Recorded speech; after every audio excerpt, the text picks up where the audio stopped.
to my trading books, where all books trend here, and today we're on different topic. So we're gonna talk about romance. So romance has one job and one job only: to deliver two things: happily ever after or happily for now. If you move away from this, if you come out of those two endings, then we're leaving romance. We're going into drama, literary fiction. Now, it doesn't matter what the romance has inside. It can have spice level, low burn, paranormal, dark. Anything is a go, as long as it has a happily ever after in the ending of the book. Think about it like movies. Rom-com is giving you that happy ending feeling, where a drama gives you that ugly cry feeling. Now wait, both of them are valid, and it depends obviously on your mood. But with this said, I have some books for you to suggest that, I mean, they're not happily ever afters, therefore they leave the romance category, but still the love story is the main focus as well. So let's get into the book suggestions. Okay, are you ready for the suggestions? I got my trusty laptop and we're gonna go through them together.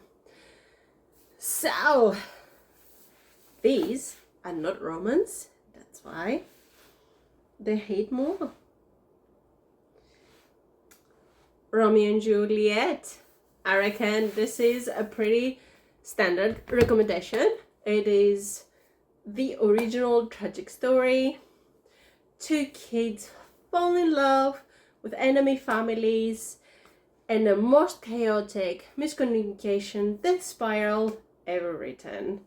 Shakespeare was not playing. This is a blueprint for that tragic love, and everything after this, you know, I just kind of like unfurled. First recommendation. Second, Wuthering Heights. I know.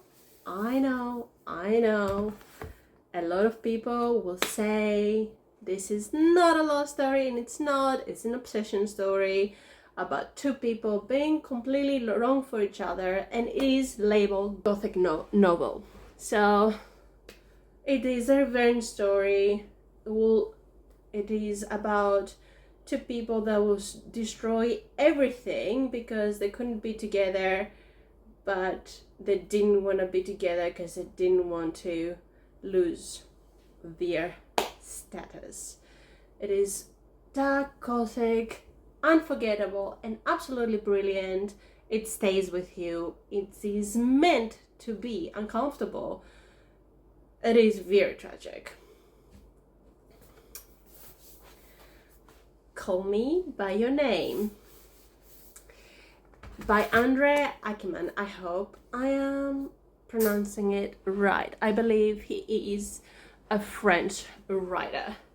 I have to say about this, I have not read the book. It is a book, but I have seen the movie, and it absolutely destroyed me.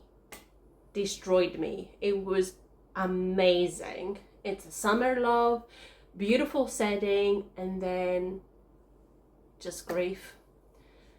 I feel like this story is about two people finding each other and losing each other, and just the ending is just Elio sitting on the fireplace on his own, just feeling everything.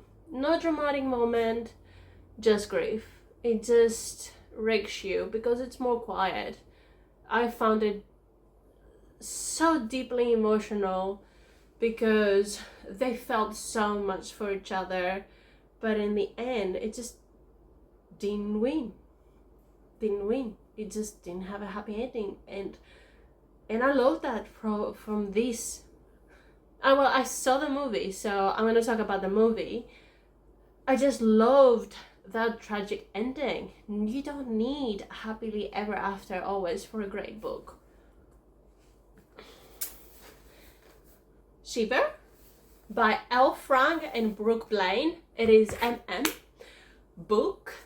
It is emotional, gut punch, and you didn't see it coming. And although technically this book, it is classed as romance, it does not have a happily ever after. A lot of people have complained that the ending is very open-ended ending. Like, it doesn't give you a happily ever after, but it gives you an opening to go with your imagination.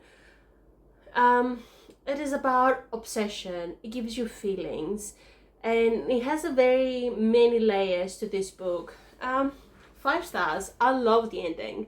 I think I loved it so much because of the ending, of the not happily ever after, that just made me so much in love with the story. Leaving Las Vegas by John O'Brien.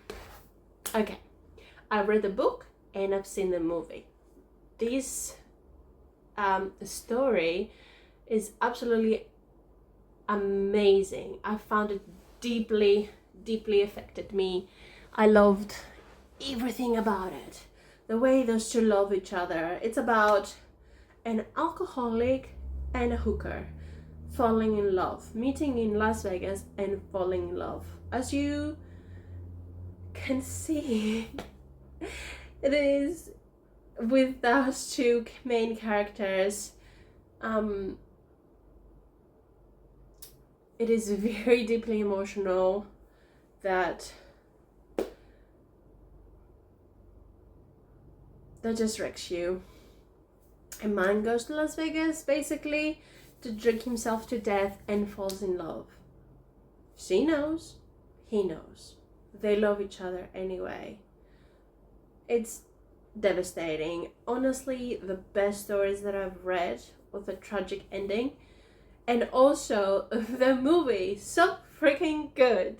So freaking good. I loved it so much. I mean, don't get me wrong, a lot of people don't like Nicolas Cage, but I think he did an amazing acting in this movie, and the book was amazing too. You should see and read both of them. Okay, last recommendation, Shadow Beast Shifter by Jaymin Eve. Okay, I know you're gonna come out on me. This comes with a caveat, right? This is just me. This series, it's a trilogy actually for the first main couple, and it does end on a happily ever after on the 3rd book, but I stopped in book 2.